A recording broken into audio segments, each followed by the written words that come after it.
범죄 처리라는 말씀으로 하나님 말씀 증거하도록 하겠습니다. 이 고린도 교회에 죄악들이 여럿 있었습니다. 다툼도 있었고 서로 당파를 짓는 것도 있었으며 그 중에서도 가장 큰 문제로서 사도 바울이 엄하게 책망하고 있는 내용이 바로 이 음행의 문제였습니다.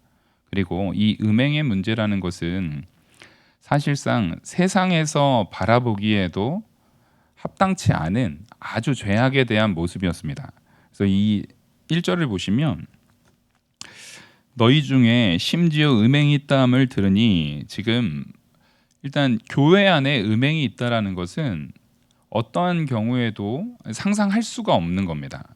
이것은 뭐 세상의 법을 떠나서 하나님 앞에서 거룩하여져야 되는 우리에게 하나님이 우리에게 그 성이라는 것을 허락하신 부분은 남자와 여자를 통해서 아내와 남편입니다. 꼭 아내와 남편을 통해서 하나님의 택한 백성, 하나님께서 거룩하게 여기시는 하나님의 자녀를 이 땅에 낳게 하는, 그래서 그걸 통해서 생육하고 번성할 수 있는 큰 은혜를 베푸시는 통로입니다. 그래서 신앙인들이 신앙 안에서 남자와 여자가 결혼을 해서 자녀를 낳는 것은 너무나도 거룩한 일이고 하나님 앞에 경건한 일로서 쓰임받아야 되는 일인데, 그것을 정확하게 하나님이 우리에게 받으시고자 하는 것과는 반대로 하나님께서 우리에게 맡기신 사명을 딱 자기 쾌락만을 위해서 사용하는 것이 바로 음행입니다. 분명히 성이라는 것 자체는 악한 것이 아닌데 하나님이 주신 귀한 것을 우리가 악하게 사용하는 것이 바로 이 음행이라는 거예요. 그래서 이 음행에 대한 죄를 구약에서부터 굉장히 엄하게 단죄하고 있습니다.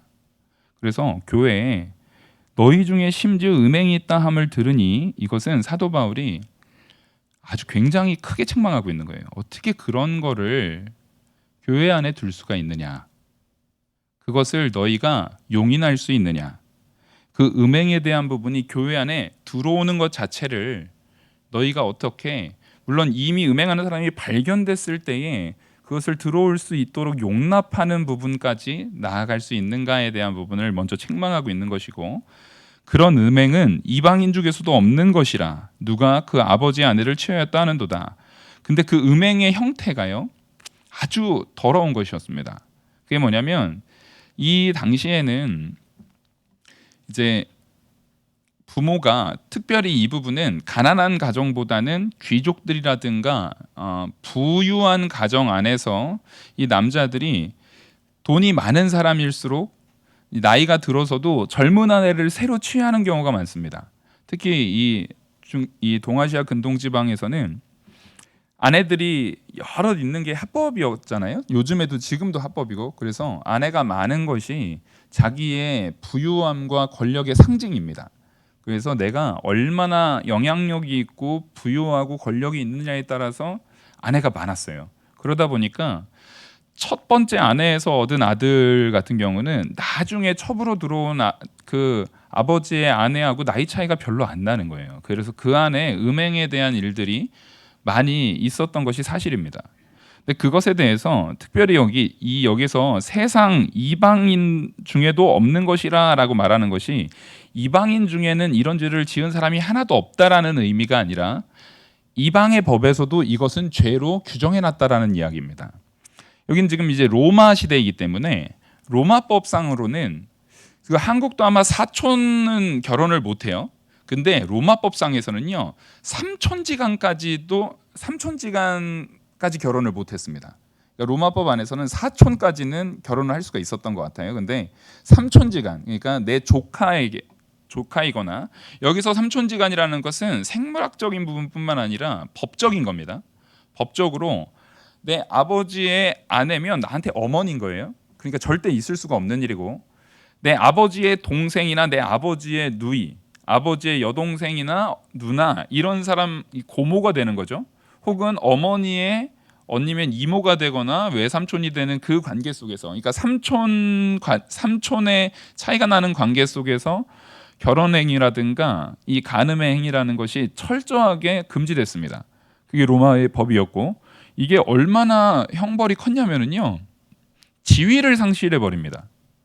그러니까 로마 사회에서 지위를 상실한다라는 것은 굉장히 심한 벌이에요. 그러니까 로마 시민권에 대한 지위, 자기가 만약에 귀족이었으면은 귀족의 지위가 상실됩니다. 로마 시민권을 가지고 있다 할지라도 로마 시민권의 지위가 상실됩니다. 그러니까 이게 굉장히 큰 벌이거든요. 그러니까 세상에서도 그것을 아주 악한 법으로 생각하고 악한 죄악으로 생각하고 강하게 그 죄에 대해서 다루고 있는데, 하나님의 법 앞에 살아야 되는 교회에서 어떻게 그런 죄악을 질 수 있는가라고 지금 사도 바울이 강하게 책망하고 있는 겁니다. 그래서 2절 보시면, 그리고 그리하고도 너희가 오히려 교만하여져서 어찌하여 통한이 여기지 아니하고 그 일을 행한 자를 너희 중에서 쫓아내지 아니하였느냐. 지금 책망하는 것이, 앞서 첫 번째로는 음행이 있는 것, 교회로 음행 자체가 들어온 것 자체를 책망했고, 또 이후에 마음이 교만하여져서가 중요합니다. 지금 통한이 여기지 않는 이유가 어디에 있냐면 마음이 교만해졌기 때문이라고 말하고 있는 겁니다. 우리는 죄가 들어올 때 내가 교만한지 아닌지를 딱 알 수 있는 게 있습니다. 내가 분명히 설교 가운데 혹은 성경 말씀 가운데 죄라고 여겨지는 것을 행하면서도 마음에 통한이 여기는 마음, 죄책에 대한 마음, 그것에 대해서 안타까운 마음이 없다면 지금 그 마음이 교만함으로 아주 똘똘 뭉쳐 있는 거예요. 정말 우리가 겸손한 자리에 있다라는 것은 죄에 대한, 죄를 직면하는 그 성도의 태도에 그것을 확인할 수가 있습니다. 우리가 죄 가운데 놓여져 있다면요, 통한이 여길 수 있어야 됩니다. 이 통한이 여긴다라는 것은 하나님 앞에 부끄러움과 두려움과 안타까움으로 납작 엎드려야 되는 마음, 너무나 부끄러워서 어찌 할 수 없는 마음을 이야기하는 겁니다. 여기서 통한이 말한다라고 말할 때는 그 이스라엘 백성들이 보통 하나님 앞에 애통함을 표현할 때 말 그대로 이제 우리가 욥을 생각해 보면 재를 자기의 머리에 뿌리고 그 앞에서 이 옷을 찢고 머리를 이 그 재와 흙을 머리에 뿌리면서 그 앞에서 엎드리는 마음. 그러니까 도저히 나는 소망이 없고 살 길이 없습니다라고 완전하게 엎드리는 마음을 이 통한이 여긴다라는 말로 표현하고 있는 거예요. 우리가 지금 이 죄에 대해서 얼마나 통한이 여기는지 그것을 우리가 봐야 됩니다. 이것은 비단 지금 오늘 음행에 대한 죄를 이야기를 하지만 우리는 모든 죄악에 대해서 그것이 들어오지 못하게 할 뿐만 아니라 죄가 들어온 것을 내가 확인하고 안타까워하는 마음이 분명히 있어야 됩니다. 그래서 교회에서 죄에 대한 회개를 촉구하지 않는다라는 것은 교회의 기능을 완전히 상실한 거예요. 교회는 여러분 거룩한 사람들이 모이는 곳이 교회가 아닙니다. 하나님께서 이 땅에다가 교회를 세워주신 이유는요, 하나님이 택한 백성들이지만 여전히 그 택한 백성들이 죄의 자리에 있기 때문에 교회로 모여서 말씀으로 양육받고 그 죄의 문제를 보다 나은 그런 환경 가운데서 말씀이 선언되는 자리에서 회개와 말씀과 기도와 찬양과 이 모든 것들이 가르쳐지는 그 자리에서 우리가 보다 하나님 앞에 합당하게 그리스도 닮아나가는 모습으로 돌이키게 하시려고 교회를 둔 거예요. 그러니까 교회는 죄인들이 모이는 곳입니다. 교회는 죄인들이 모여서 함께 이루는 곳이 교회예요. 그런데 죄인들이 모였으니까 당연히 죄가 그 죄인들 그대로 자기 자신의 마음 그대로 내비두잖아요. 그러면은요, 교회는 더러움과 악함이 너무나도 분명하게 드러나고 그것이 하나도 어색하지 않은 그런 자리가 됩니다. 교회에서 아우 요즘에 교회는 썩었어, 교회가 사람들이 서로 싸우고 서로 시기하고 서로 분쟁하고 서로 당파짓고 교회 안에서 뭐 정치가 어쩌네, 돈 문제로 어쩌네, 사고 팔면서 하는 그런 문제들로 어쩌네, 누구한테 뭐 빚을 지고 뭐 하고 어쩌네, 이런 일들이 얼마나 많습니까? 이게 죄인들이 모여 있는 자리이기 때문에 세상에서 일어나는 이런 모든 오욕칠종에 있는 일들이 교회에서도 그대로 일어납니다. 근데 그걸 우리가 다 죄인이니까, 죄인들이 모이는 것이니까 원래 그래 어쩔 수 없어라고 말한다면 우리 스스로 교회에 대한 기능을 버리겠다라고 아예 거기서 선언하고 있는 거예요. 여러분 정신 차리셔야 됩니다. 신앙생활은요, 나를 죽이고 오직 그리스도로 사는 모습입니다. 그래서 우리는 나의 정과 욕심을 십자가에 못 박았느니라 라는 선언을 매일같이 나에게 해야 합니다. 아침에 일어날 때나 자기 전에나 나의 정과 욕심을 십자가에 못 박았느니라. 특별히 여러분들 예배 나오기 전에는 언제나 그 말을 입에 되뇌이십시오. 주일날 하나님 앞에 예배하러 올 때에 성경책만 챙기고 그냥 오늘 가서 누구 만나고 뭐하고 그런 걸 챙길 게 아니라 오늘 이 순간에도 성도를 만날 때 나의 정과 욕심은 십자가에 못 박고 그리스도만 바라보고 죄에서 떠난 모습으로 나의 죄악을 통한히 여기는 마음으로 하나님 앞에 나아가게 해달라는 각오가 우리 안에 매일같이 있어야 합니다. 지금 사도 바울이 말하는 것은 죄의 문제가 있는데 그들이 오히려 교만하여져서 통한히 여기지 않는 겁니다. 통한히 여기지 않는다라는 것은 이것 자체가 별거 아니라는 거예요. 자, 무슨 얘기냐면 당시에 로마 법으로도요, 이 삼촌지간, 그러니까 촌수로 자기의 이 가까운 이 가족지간의 이 음행을 분명히 막았습니다. 분명히 막았음에도 불구하고 우리가 성경에서 바라보면, 성경뿐만 아니라 로마의 역사를 바라보면 이런 음행에 대한 일이 너무 많아요. 그러니까 사실상 그 음행에 대한 부분이 그렇게 많음에도 불구하고 분명히 법으로는 이 사람들이 자기의 지위를 상실하는 형량, 자기 신의 지위를 상실되고 로마 시민권이 상실되는 큰 형량임에도 불구하고 왜 이렇게 많았냐면 권력이 있는 사람들이 스스로 자기들이 그 죄를 짓기 때문에 그 죄에 대한 부분이 사실상 힘이 없는 사람들은 그 죄로 인해서, 예를 들어서 정적을, 권력자가 바뀌었습니다. 어떤 황제가 그 자기 형제들에 대한 정적들을 처단하기 위한 수단으로서 이 음행에 대한 죄가 사용됐을 뿐이지 실제로 권력이 있거나 그 권력을 갖고 있는 사람들은 그 말 그대로 이 음행에 여기서 저기 부모의 아내를 취한다거나 이런 자기의 조카를 취한다거나 자기의 고모나 이런 여인들을 취한다거나 하는 이런 죄악들이 비일비재하게 일어났습니다. 그래서 오히려 내가 죽이고 싶은 그 사람은 권력이 없고 내가 권력을 이미 가져서 그 사람을 죽이고 싶을 때만 이 일을 사용했습니다. 그러니까 이 음행을 하는 사람들은 기본적으로 사회적 지위라든가 권력이라든가 권위라든가 부유함에 있어서 어떤 자들입니까? 굉장히 사회적 권위가 있는 자들이었어요. 그러니까 사회적 권위가 있어서 이런 죄를 짓더라도 누가 뭐라고 할 수 없는 자들이었습니다.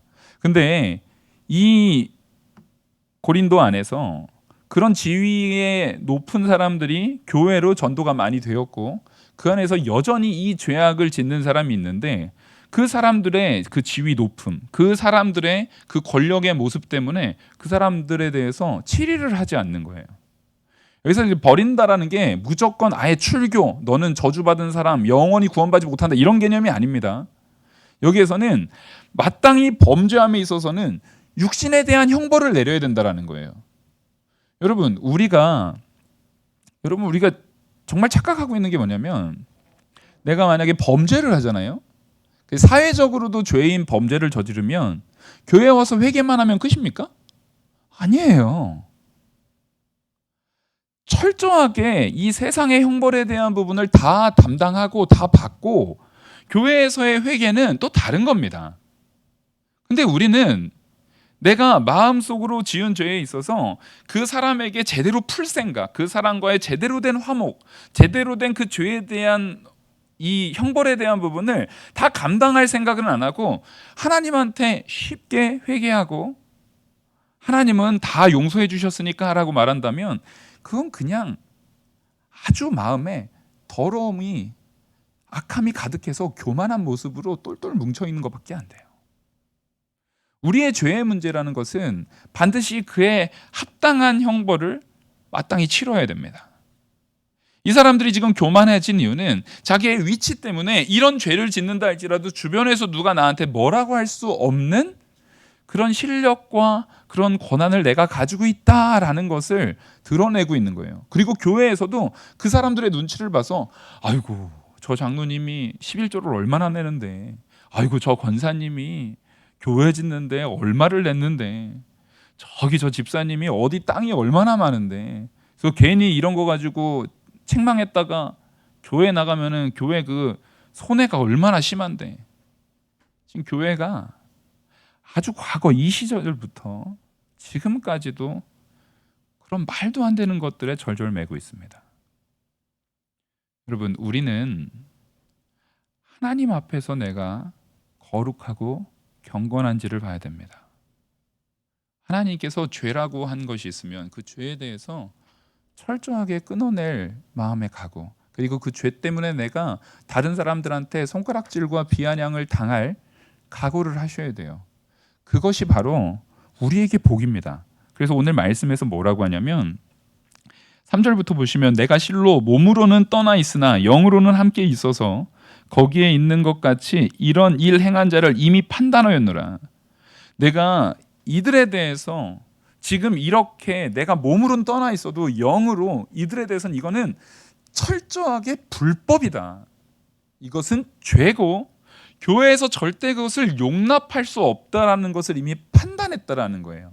그래서 그 판단 가운데 그 앞서 2절 하반절에 말하는 것처럼 너희 중에서 쫓아내지 아니하였느냐, 마땅히 그들은 뭐 했어야 될 자들이라는 거예요? 7일을 했어야 될 자들이라는 겁니다. 여기서 쫓아낸다라는 것이 다시는 교회 못 오게 하고 그 사람들은 지옥 확정, 이게 아닙니다. 어느 누구도 우리가 지옥 확정을 하지 못해요. 그 경우에서도 그들에게 7일을 내리는 것은 그들이 그 7일을 통해서 뭐 할 수 있는 기회를 주는 겁니까? 회개할 수 있는 기회를 주는 거예요. 하지만 분명한 7일을 통해서 이 사람들이 성찬에 참여하지 못하게 한다거나 아니면은 얼마 기간 동안 예배 가운데 참여하지 못하게 한다거나 그런 벌을 내리는 거예요. 근데 요즘엔 교회에서 그런 벌 내리면 어떻게 하죠? 야, 교회가 여기밖에 없어? 아주 웃기고 앉았네. 그러면서 옆 교회로 가서 우리 교회 욕을 막 할 거죠. 그게 이 시대의 악함이 되어버렸습니다. 분명히 교회에서 죄인 것을 선언하면 그 죄라는 것이 듣기 싫어요. 우리는 구분을 해야 됩니다. 시대에 악한 목회자들이 많아요. 하나님 앞에 옳게 선하게 하지 않는 목회자들이 많아요. 그러다 보니까 성도가 교회를 떠나는 것이 그냥 어느 목사 때문에 그랬나 보지, 시험 들어서 그랬나 보지가 되게 익숙해졌어요. 맞습니다. 목회자가 먼저 잘해야 돼요. 목회자가 옳은 말씀으로 바로 전해야 되고 목회자가 진리 가운데로 바로 서야 되는 게 가장 근본적인 겁니다. 근데 그게 갖춰진 상태에서는요, 그게 온전하게 갖춰진 상태에서는 내가 함부로 그 죄에 대한 부분이 나랑 그 나에 대한 책망에 대한 부분이, 그 죄에 대한 형벌에 대한 부분, 치리에 대한 부분이 나랑 맞지 않다고 나갔을 때 그것은 하나님 앞에 각오를 해야 됩니다. 우리는 언제나 하나님께서 나에게 말씀하시는 바 앞에서, 하나님께서 나에게 요구하시는 바 앞에서 거룩할 각오를 하셔야 됩니다. 그 거룩이 지금 이 순간에 완전한 거룩을 요구하는 게 아니에요. 적어도 오늘보다 내일의 나는 다른 나여야 합니다. 그 거룩함에 있어서 분명히 다른 사람이어야 합니다. 그래서 이 안에 죄악이 있다면 여기서 너희 중에 쫓아내지 아니하였느냐라는 말을 적어도 지금 현재 우리에게 적용한다면 내 안에 그 죄악된 요소들이 있잖아요. 그 죄악된 요소들을 당장 나에게서 어떻게 해야 합니까? 뽑아내셔야 됩니다. 뽑아서 버려내셔야 되는 거예요. 교회 안에 그런 모습들이 있다면 말씀을 통해서 책망하는 일이 있어야 됩니다.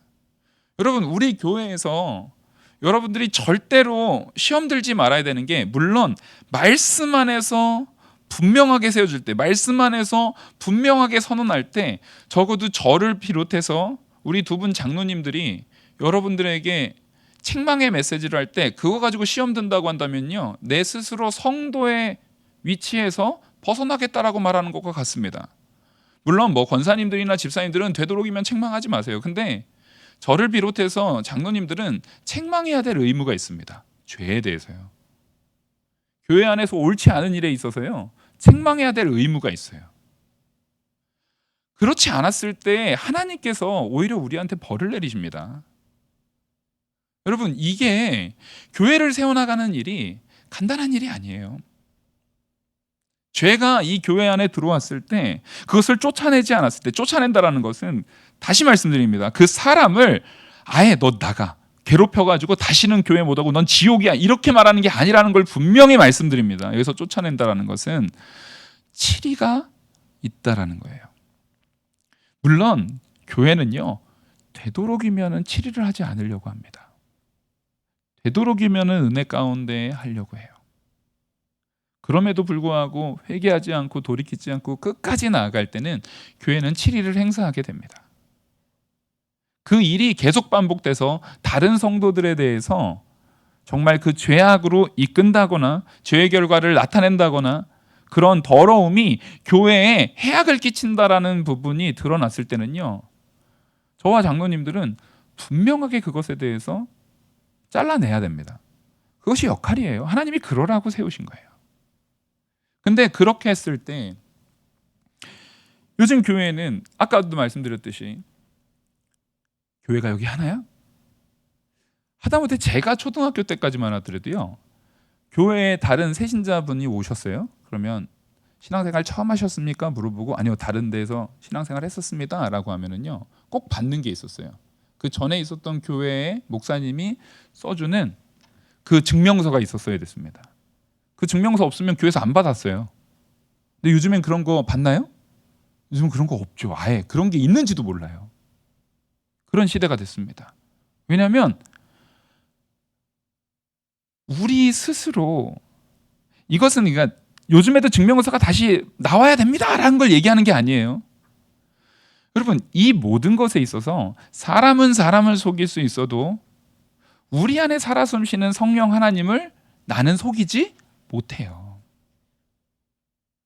그래서 하나님께서 내게 요구하시는 바를, 하나님께서 나에게 말하시는 바를 가지고 내 안에 있는 죄에 대한 부분을 끊임없이 회개하고 쫓아내기로 힘써야 된다는 걸 말씀드리는 겁니다. 그래서 이런 책망을 사도 바울이 철저하게 했고, 4절에 보시면 주 예수의 이름으로 너희가 내 영과 함께 모여서 우리 주 예수의 능력으로 이런 자를 사탄에게 내어주었으니 이는 육신은 멸하고 영은 주 예수의 날에 구원을 받게 하려 함이라. 이게 무슨 얘기냐면 사탄에 내어줬다라는 게 넌 지옥이야, 넌 사망이야, 넌 사탄의 자식이야, 이런 얘기가 아니라 치리를 하고 그 사람이 고통 가운데, 여러분 치리를 받는데 즐거우시면 안 돼요. 책망을 받는데 즐거우시면 안 돼요. 내가 하나님에게로부터 멀리 떨어졌구나, 내가 하나님으로부터 멀어졌구나, 그거에 대해서 고통 가운데 있어야 돼요. 진짜 우리가 사탄에게 놓여진다라는 것은 바로 유기를 얘기하는 겁니다. 점점 누구에게로부터 멀어지는 겁니까? 하나님으로부터 멀어지는 거예요. 내가 하나님으로부터 멀어진 만큼 고통스러워야 돼요. 그래서 나의 육신이 멸해질 만큼의 고통을 느끼시는 거예요. 하지만 그것을 통해서 그 고통이 나로 하여금 누구를 붙들게 합니까? 예수 그리스도를 붙들게 합니다. 그 고통으로 내가 오직 예수 그리스도만 의지하게 하는 거예요. 그래서 뭔 살게 하려고요? 나의 영은 살게 하게. 나의 영을 살리려는 하나님께서 우리에게 주신 좋은 장치가 죄에 대한 치리예요. 죄에 대한 책망이고.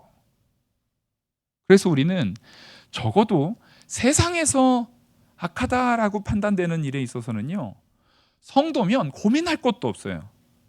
가끔 청년들이 이런 거 물어요. 목사님, 이게 교회에서 이것도 죄인가요? 교회에서 이것도 죄인가요? 그 얘기는 자기가 일반적으로 교회 말고 세상에서 바라볼 때 이게 좀 뭔가 캥기는 게 있는 거예요, 없는 거예요? 캥기는 게 있으니까 물어보는 거예요. 아니, 세상의 상식으로도 캥기는 게 있는데 그걸 교회에서 죄인지 아닌지를 물어보는 것 자체가 교회가 얼마나 타락됐는지를 지금 보여주고 있는 거예요. 여러분, 우리는 하나님 보시기에 거룩한 자로 사는 구별된 성도입니다. 그러면 세상의 차원에서 요구하는 것보다 훨씬 고차원의, 훨씬 더 나은 차원의 그런 마음가짐으로 경건하고 거룩하고, 야, 정말 교회 다니는 사람은 다르구나. 교회 다니는 사람은 저런 상황에서도 참는구나. 교회 다니는 사람은 저런 상황 가운데서도 다른 사람들이 의시할 때, 아, 저 사람은 한 번 더 참는구나. 이런 모습이 있어야 됩니다. 그리고 저 사람이 옛날에는 안 저랬던 것 같은데 신앙생활을 하고 신앙생활 가운데 바로 서다 보니까 시간이 지나니까 저 사람이 옛날에 그 한심한 사람이었는데 어느 교회 집사 되고 어느 교회 권사 되고 사람이 달라졌구나. 이런 가치가 드러나야 돼요. 그걸 바로 우리가 그리스도의 향기를 드러내야 됨을 말하고 있는 겁니다. 하나님께서는 그걸 통해서 우리 다 죄인이에요. 하지만 그 죄에 대한 형벌로서, 죄에 대한 치리로서, 죄에 대한 벌로서 우리 이 육신은요, 결국엔 후패해집니다. 우리가 아무리 발버둥 쳐도요, 우리 육신은, 여러분, 다 죽나요, 안 죽나요? 다 죽습니다. 믿음 아주 좋으면 안 죽죠? 믿음 되게 좋으면 안 죽나요? 믿음이 아무리 좋아도 죽어요. 육신은 한 번 죽는 거예요. 한 번 죽는 것은 말씀에 정한 바예요. 그 얘기는 무슨 얘기냐면 우리는 육신적으로는요, 분명히 그 죄, 우리가 날 때부터 있는 죄부터 우리의 자범죄, 모든 죄에 대한 결과로서 우리 육신은 반드시 멸하여집니다. 죄로 인하여서 멸하여지는 것은 우리 모두가 다 마찬가지예요. 근데 그 가운데에서, 그 멸하여지는 과정 가운데서 육신에 대한 고통, 정서적인 고통, 어려움, 환난, 이런 것들이 다 같이 있을 수 있어요. 그걸 가지고 그 사람을 판단하는 것이 아니라 그런 고통 가운데에서도 하나님이 주시는 그 치리, 하나님께서 주시는 그 형벌 가운데에서도 하나님이 결국엔 그것을 통해서 우리에게 회개를 촉구해서 뭘 살리려고요? 우리의 영을 살리시려고. 육신은 멸하여도 영은, 따라하겠습니다, 주 예수의 날에 구원받게 하려 함이라. 우린 이것에 마음에 깊숙이 참된 아멘으로 나와야 됩니다. 예수 그리스도, 그 예수 그리스도를 통해서 그 예수 그리스도 재림하시는 그날에 이미 우리가 받은 구원을, 아직 우리가 누리지 못하고 있는 참된 구원의 가치를 온전히 누리기 위해서 우리는 영원한 영생을 바라보면서 내 죄에 대한 부분을 하나님 앞에 온전히 내어놓고 내 죄악들을 쫓아내고 교회 안의 악들을 쫓아내고, 그렇게 하나님 앞에 내가 먼저 거룩해지고 우리 영화교회가 점점 거룩해지고 하나님 앞에 점점 거룩해지는 모습으로 우리 모두가 변모되어야 합니다. 그래서 이 말에 대한 부분을 사도 바울은 유월절을 가져와서 유월절과 연결시키면서 유월절의 그 누룩의 비유를 가지고 얘기를 하는 거예요. 오늘 본문에서 나오는 6절부터 보시면 너희가 자랑하는 것이 옳지 아니하도다. 적은 누룩이 온 덩어리에 퍼지는 것을 알지 못하느냐. 너희는 누룩 없는 자인데 새 덩어리가 되기 위하여 묵은 누룩을 내버리라. 우리의 유월절 양 곧 그리스도께서 희생되셨느니라. 유월절에는 누룩을 뺀 무교병을 먹습니다. 그것은 바로 순수하게 이것이 누룩이라는 죄악된 가치로서 우리 안에 퍼져서 되어지는 것 말고 순수하게 어린 양의 피로서 완전히 정결케 된 깨끗함을 상징하는 정결함을 상징하는 누룩이 들어있지 않은 그 무교병을 먹는 거. 그래서 유월절에는 무교병을 먹는 거예요. 이것을 통해서 하나님께서 우리에게 알려주시려고 하는 것은 우리가 거룩하게 구별되라는 겁니다. 예수 그리스도를 만나기 전에는 너희가 누룩으로 온 모든 것이 더럽게 번질 수 있다 할지라도 예수 그리스도를 만났으면 이제는 새로운 덩어리, 예수 그리스도를 통해서 새 생명으로 새 창조로 되어진 그것으로 거룩한 자가 되었다라는 것을 잊지 말라는 거예요. 그래서 이 작은 누룩, 작은 죄악이 교회 안에 들어왔을 때 우리는 자꾸만 그 누룩을 어떻게 하려고 해야 됩니까? 끄집어내야 되려고 해요. 그것을 걷어내려고 해야 되는 거예요. 그것을 뜯어내려고 해야 되는 거예요. 그것을 빼내려고 해야 되는 거예요. 그리고 그 누룩이 그 8절 보시면 이러므로 우리가 명절을 지키되 묵은 누룩으로도 말고 악하고 악의에 찬 누룩으로도 말고 누룩 없이 오직 순전함과 진실함의 떡으로 하자. 우리 바로 이 유월절을 지키는 마음으로, 유월절을 지키는 마음이라는 것은요, 유월절에만 생각하라는 것이 아니라 우리가 신앙생활하는 예배생활, 교회생활 전반에서 항상 이 마음을 있어야 된다는 거예요. 우리는 그리스도인입니다. 언제나 우리에게는요, 유월절 어린 양의 피가 문설주와 임방에 발라지고 순수한 떡, 순전한 떡, 그 누룩이 없는, 죄악이 없는 그 떡, 바로 그것을 아까 말씀드렸듯이 나의 정과 욕심을 예수 그리스도께서 박히신 십자가에 함께 못 박았느니라 라는 말씀으로 우리는 선언해야 하는 겁니다. 그때에 하나님께서 우리를 붙드시는 거예요.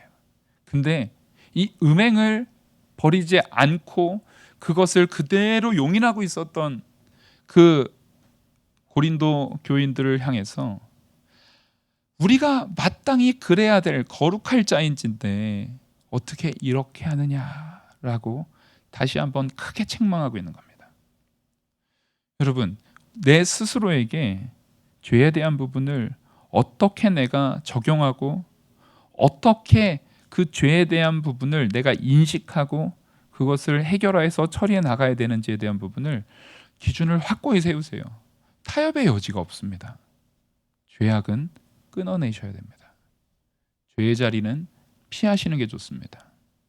내가 손해를 좀 보더라도, 내가 사람들한테 정말 업신여김을 당한다 할지라도 업신여김을 당하고 영이 사는 게 나아요. 9절부터 마지막까지 보시면 내가 너희에게 쓴 편지에 음행하는 자들을 사귀지 말라 하였거니와 이 말은 이 세상에 음행하는 자들이나 탐하는 자들이나 속여 빼앗는 자들이나 우상 숭배하는 자들을 도무지 사귀지 말라 하는 것이 아니니 만일 그러하려면 너희가 세상 밖으로 나가야 할 것이니라. 이제 내가 너희에게 쓰는 것은 만일 어떤 형제라 일컫는 자가 음행하거나 탐욕을 부리거나 우상 숭배를 하거나 모욕하거나 술 취하거나 속여 빼앗거든 사귀지 말고 그런 자와 함께 먹지도 말라 함이니라.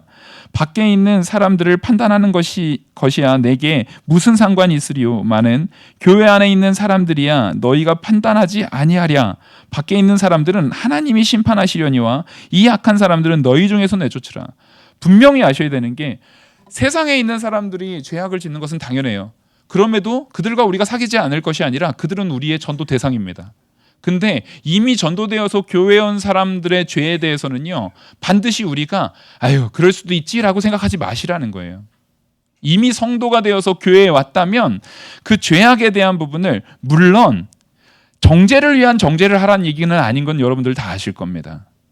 분명히 그들에게 치리할 때에도 여러 번 권면하고 여러 번 찾아가고 여러 번 가리키고 또 이제 막 온 사람들에게는 그 사람이 알 수 있을 만큼 충분히 가리키되 그 가리킴에 있어서 죄를 용인하는 형태로 가리켜서는 안 돼요. 아무리 처음 온 사람이라 할지라도 그런 죄는 처음 왔을 땐 지어도 돼요 라고 말하면 안 돼요. 처음 왔어도요 주일 성수하셔야 됩니다 라고 말해야 됩니다. 처음 와서 아무것도 모르는 사람이라 할지라도 주일날 사고 팔지 않는 것이 좋습니다. 믿음이 자라면 자랄수록 아시겠지만 되도록이면 사고 팔지 않으시기를 간절히 바랍니다. 말씀해 주셔야 되는 거예요. 또 교회에 왔을 때에 헌금 생활은 하나님의 것을 하나님께 드리는 것이기 때문에 온전하게 하셔야 됩니다. 11조 생활 온전하게 하셔야 됩니다. 이런 기본적인 것을 이제 막 온 사람이 아우 오자마자 돈 내라 그래, 저 사람은 돈에 미쳤나 봐, 이런 소리 들을까 봐 겁내서 말 못한다면 그것은 교회의 역할을 버리는 겁니다. 사람이 불신자가 처음부터 성도 될 수 없어요. 성도됨은 교육에서 나옵니다.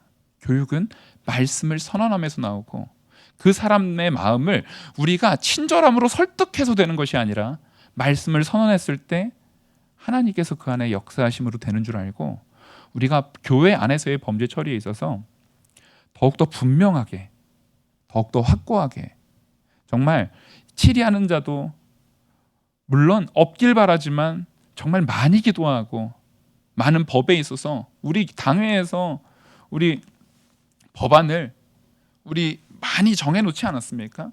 그것들 안에서 철저하게 지켜나가려고 애를 쓸 겁니다. 그 안에서 거룩하게 하나님 보시기에나 모든 성도들 보기에 부족함이 없게 하려고 애를 써야 됩니다. 그것을 서로 간에 감시의 목적이 아니라 서로 간에 우리가 더욱더 거룩하려고 힘써야 됩니다. 그 일을 위해서 우리 젊은 성도님들도요, 정말 신앙생활 열심히 하셔서 능히 장로님도 되시고 권사님도 되셔야 됩니다. 그렇게 교회를 나는 그런 건 안 해, 그게 교만한 생각이에요. 그게 악한 마음이에요. 하나님의 교회를 위해서 마땅히 내가 그 일에 헌신하겠다, 마땅히 내가 그 일에 힘쓰겠다, 마땅히 내가 그 일까지 나아가는 모습으로 하나님 앞에 나의 모든 마음을, 모든 순종을 드리겠다라는 각오를 하고, 교회의 범죄에 있어서 또 내 개인의 죄에 있어서 철저하게 판단하고 철저하게 뽑아내고 철저하게 치리와 회복과 회개가 이루어지는 우리 영화교회 되기를 간절히 소망합니다. 기도하시겠습니다. 은혜와 사랑이 많으신 하나님 아버지, 하나님께서 세우신 우리 영화교회 그리고 우리 모든 성도님들이 죄에 대해서 미워하고 죄가 오는 것도 거부하며 오히려 교만해서 그 죄를 오히려 내어 쫓지 않고 가만히 두고 그것을 용납하는 악함, 고린도 교회가 책망받았던 그런 악함이 감히 틈타지 못하게 하여 주시옵소서.